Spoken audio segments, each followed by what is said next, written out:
We just received these documents that Trudeau has been covering up for years. Documents related to a massive security breach at the Trudeau government's most sensitive laboratory, where the most dangerous viruses and pathogens are studied and handled. We have learned that the Trudeau government's head of pathogens was collaborating with members of Beijing's People's Liberation Army who are responsible for bioweapons and bioterrorism. We know now that a People's Liberation Army official was able to gain personal access, walk in the door, look at computers, and have access to all of our most important virological secrets. If you think any of this is hyperbole, read the report yourself. This is from government documents, the Trudeau government's own documents. It says here on page 142, Winnipeg lab scientist Dr. Chu, pathogens unit, the top person in that job, according to documents on page 242, quote, represents a serious and credible danger to the government of Canada as a whole, and in particular at facilities considered high security due to the potential for theft of dangerous materials attractive to terrorists and foreign entities that conduct espionage damage the economic security of Canada, end quote. It states further on page 239, investigators assess that Dr. Chu communicated with foreign entities during her trips to China. The evidence obtained from interviews and from information collected from the electronic content of her devices reveal that this is indeed the case. As a subject matter expert with access to sensitive information and dangerous materials, Dr. Chu presents a realistic and credible threat to Canada's economic security when conducting repeated and clandestine meetings with foreign entities, end quote. Then it says Dr. Chu conducted joint research with the Major General Chen Wei of the People's Liberation Army, who, according to page 236, is a noted top virologist at the Academy of Military Medical Sciences and is China's chief biological defense expert engaged in research related to biosafety, biodefense, and bioterrorism. Bioterrorism, end quote. Now, these are documents, this is right out of the government's own documents. Trudeau, what did he do when he found out about this? Did he immediately inform Canadians of the breach? Did he fire anybody? No, no one was fired. Did he call an inquiry to get to the bottom of it? No, he didn't do that either. Instead, he covered it all up. He defied 4 parliamentary orders to release these documents. When the Speaker tried to get them, he sued the Speaker to cover this up. He said it was all for national security, but now we know from a committee composed of 4 members of Parliament, including 1 Liberal, and 3 judges, and I quote, the information appears to be mostly about protecting the organization from embarrassment for failures in policy and implementation, not legitimate national security concerns, and its release is essential to hold the government to account. In other words, there was no national security reason why we couldn't have had this before. It was only because Trudeau didn't want the embarrassment before an election.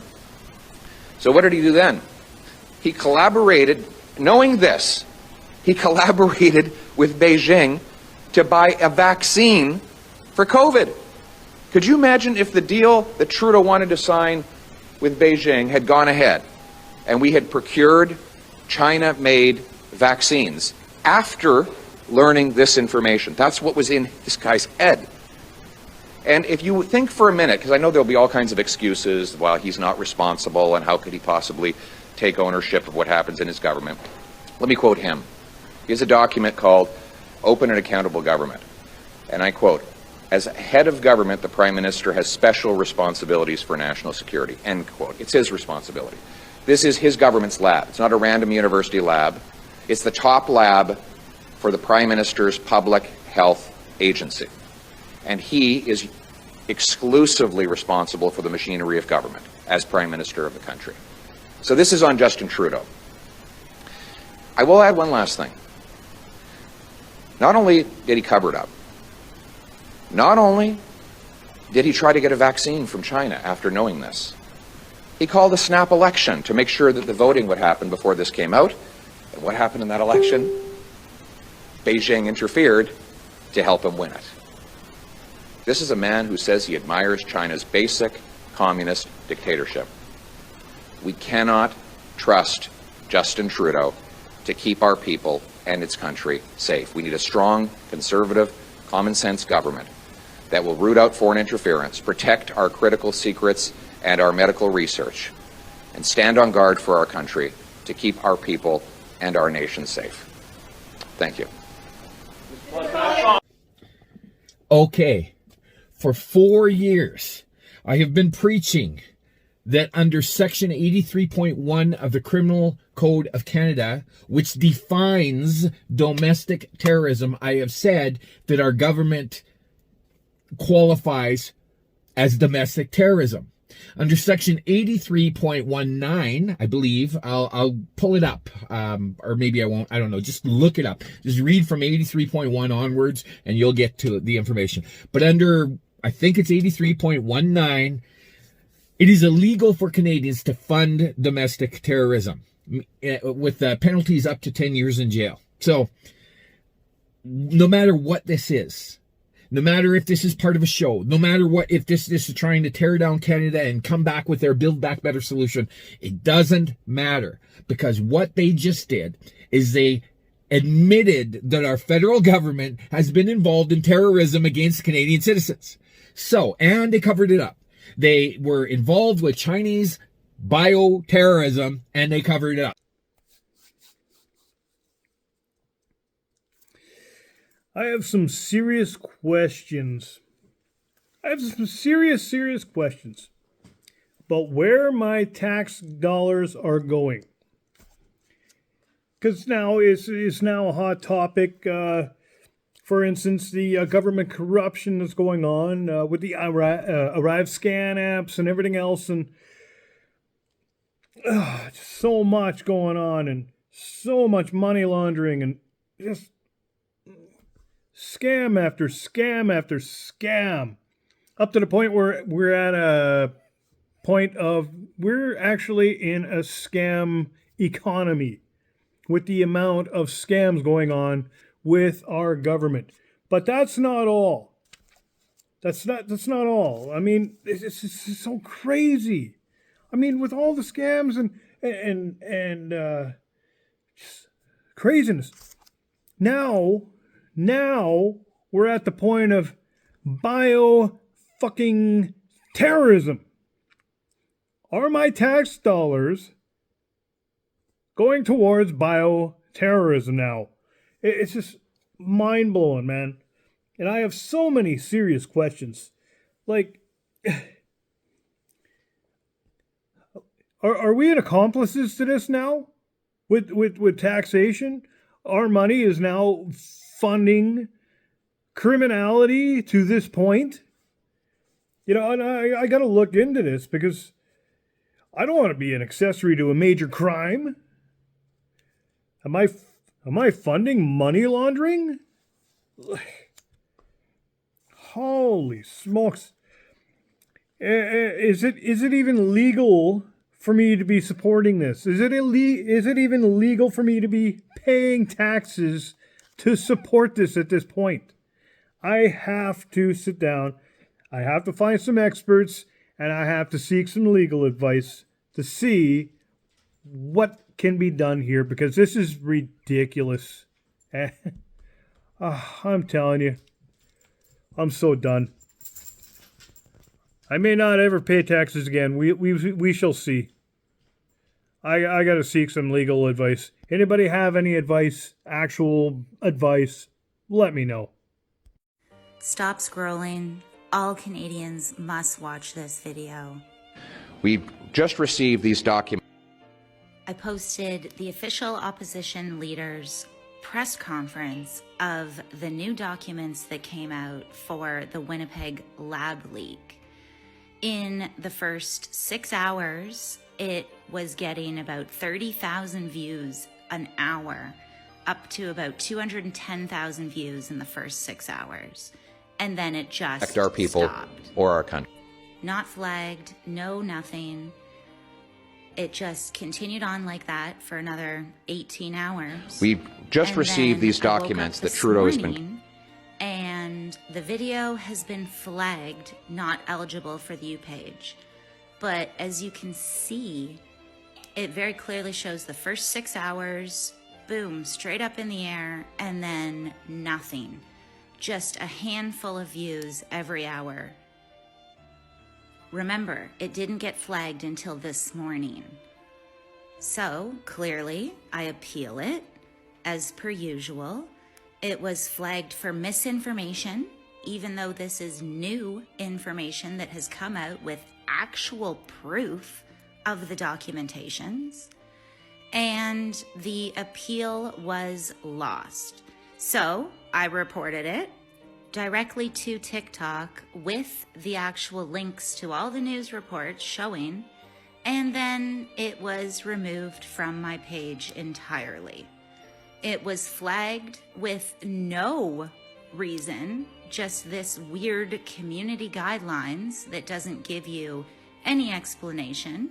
So clearly, again, I appeal that removal from my page.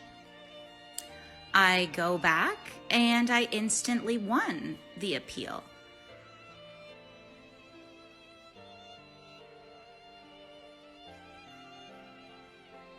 As you can see, it just instantly wins the appeal. Right there. It got put back up, and then instantly, as soon as I go back to my page, it has been fully removed yet again, even though I won the appeal, which is... It's happening, Canada. The Liberal Party has introduced a thought crime bill, aka the Online Harms Act, or Bill C-63. Did you think Bill C-11 was bad? That now prevents Facebook and Instagram from sharing news on your newsfeed if you're a Canadian? Well, this is even worse. Let me explain. With this so-called Online Harms Act, the Canadian government will now have the power to fine you, put you on house arrest, or throw you in jail if you say something that is hateful. Oh, not only that, you can get charged if someone presents information that leads people to believe on reasonable grounds that you might, maybe will say something hateful in the future, i.e. thought crime. You can get in trouble if people think you might say something hateful. I have the receipts right here. Everyone who by communicating statements in any public space incites hatred against any identifiable group where such incitement is likely to lead to a breach of the peace, and everyone who by communicating statements willfully promotes hatred against any identifiable group is guilty. Personally, I hate the corrupt bureaucrats in Ottawa, Canada, who are in the House of Commons and work for those people. Is that a hateful statement? Is that going to get me thrown in jail? This will obviously be used by people in power to persecute political dissidents or anybody who criticizes people in the government. Historically, that's exactly how these laws are used and abused. But I didn't even get to the worst part. This part of the bill that reads, fear of hate propaganda offense or hate crime. A person may, with the Attorney General's consent, lay an information before a provincial court judge if the person fears on reasonable grounds that another person will commit those two things that I just said before. This bill is not just about preventing the hate of an identifiable group or communicating such. It's, no. If we think that you might commit a hate crime by hating a group of people or implying that you hate a group of people, then we can also charge you, put you on house arrest, potentially throw you in jail. That's what's in this bill, the Online Harms Act. And it's very, very concerning, Canada, because very few people are talking about the thought crime aspect of this bill. No, they're actually believing the lie being told by the Liberal Party, which is this is going to protect children online. We have rigorous safety standards for things like my son's Lego at home. Yet somehow, none for the most dangerous toy, not just in my home, but every Canadian home. The screen that is in front of our children's faces. There are so many layers of bullshit in this bill that people need to realize. First of all, how do you qualify hate? What qualifies hate? They're expanding the definition of hate speech, by the way, which means if you vilify someone or detest someone. Personally, I think Trudeau is a villain. I think he is detestable. This would qualify, technically, as a hate crime. Me just saying that would qualify as a hate crime now in Canada if this bill passes. And you think when people say, oh, F white people suck, Christians suck, conservatives suck, they are, they're horrible bigots, racists. Do you think that is vilifying somebody and basically encouraging people to detest conservatives? Do you think that's going to be enforced by the bill? Of course not.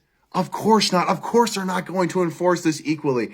There is so much BS to sift through with this bill, but we need to get started and share this video to get people talking about it. We need way more people coming into the fray here to help out, because I don't think the Conservative Party of Canada and Pierre Poilievre is going to come out very strongly against this bill. They've actually voiced some sympathy for aspects of the bill, which is very concerning because it would be the end of freedom of speech in Canada. You think political correctness and wokeness is bad now in Canada?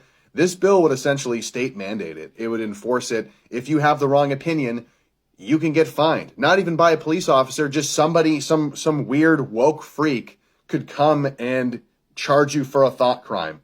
It would create the worst kind of culture imaginable of tattletales and losers, and it would create this kind of culture of Canada of like, oh, I don't want to say anything inappropriate. It would literally enforce that by law. It would be a nightmare. The doctor said to take this pill, you'll feel much better when you wake up numb and your brain's been severed and your heartbeat won't be based on the weather when you sell yourself to me. Took your peace, your pain, your pleasure, and I left you with one face forever. You won't hurt anymore. Be careful what you wish for. Okay, this song needs to be released right now. It's like definite truth. Love it.